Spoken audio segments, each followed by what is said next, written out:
Molt bé, la pròxima xerrada serà a càrrec de Marc Molet-Gas i porta per títol Computational Chemistry Applied to Endohedral Fullerenes. Thank you for the presentation. First of all, if there are no objections, I will switch to Catalan for giving my talk. Us parlaré una mica de la recerca que portem a terme al grup de Química Quàntica de la Universitat Rovira i Virgili, on treballem amb les eines de la química computacional per estudiar els fluorens endoèdrics combinats amb treballs experimentals. Abans de parlar-vos directament dels fluorens endoèdrics, deixeu-me introduir-vos una mica què són els fluorens. Els fluorens són caixes closes de carboni descobertes per accident el 1985, fet que els va valdre un Premi Nobel el 1996, per Krotopouli Smali. Estan formades per un nombre parell d'àtoms de carboni distribuïts formant pentàgons i hexàgons a l'estructura. Un nombre definit de 12 pentàgons i un nombre variable d'hexàgons en funció de la seva mida.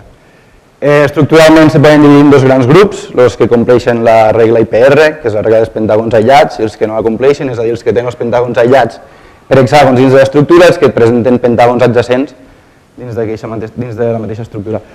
Aquí a sota us he posat una mica perquè us feu una idea de com augmenta el número d'isòmers a mida que anem augmentant el tamany o la mateixa mida de la caixa, fet que ens complica computacionalment també els nostres estudis. Bé, què són els fluorens endoèdrics? Els fluorens endoèdrics són aquells fluorens que encapsulen àtoms o petites molècules a l'interior. Poden encapsular òxids, carburs, nitrurs o sulfurs. I fet interessant és que donen aquesta encapsulació de molècules a l'interior, donen noves propietats i el que són potencials aplicacions en camps com la medicina o la ciència de materials. I a més permeten sintetitzar caixes que buides no es detecten, que són inestables, és a dir, estabilitzen caixes que a priori eren poc estables i no es podien sintetitzar. Un dels fets més importants que cal destacar que té lloc quan s'encapsula una molècula a l'interior d'aquests fluorens és que hi ha una transferència formal de càrrega des de la molècula que s'encapsula cap a la caixa. És a dir, com podeu veure aquí, en aquest cas concret del nitur d'escandi, en una caixa qualsevol, el nitur d'escandi transfereix 6 electrons de manera formal cap a la caixa, que és qui acomoda aquests 6 electrons en la seva estructura electrònica. Quins són els aspectes que hem de tenir en compte a l'hora d'estudiar aquests fluorens endoèdrics que determinen la seva estabilitat?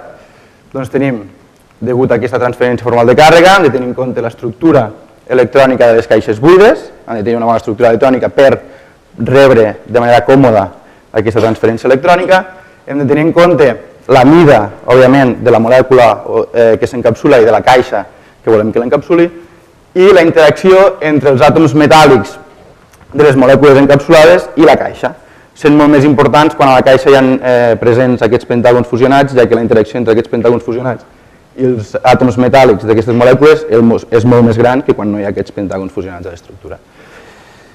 Us ensenyaré una mica un estudi en concret, aquest cas és l'estudi del sulfur d'escandi en una caixa de 72 àtoms de carboni.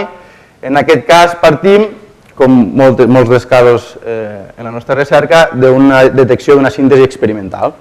Els experimentals amb qui col·laborem, després de l'extracció del reactor, detecten que tenen un pic de carboni 72 amb sulfur d'escandi, però quina és la caixa que detecten d'entre més de les 11.000 possibles que s'ha pogut formar? Aquí és quan nosaltres som útils i la nostra missió és, utilitzant les eines, en aquest cas els càlculs basats en la teoria funcional de la densitat, intentar esbrinar quina és la caixa que s'ha sintetitzat.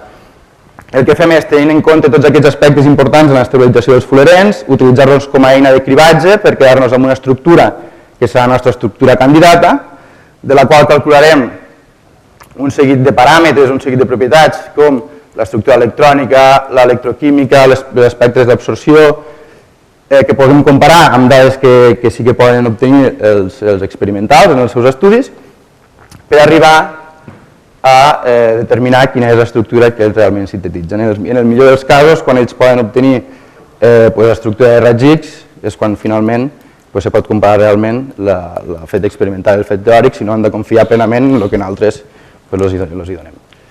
D'altra banda, una altra de les eines que fem servir en els estudis dels fluorens endoèdrics, en aquest cas, són les dinàmiques ab initio. En aquest cas, la detecció d'una nova família de fulerens molt petits, que fins ara no s'havien pogut detectar perquè són molt reactius i molt difícils d'observar.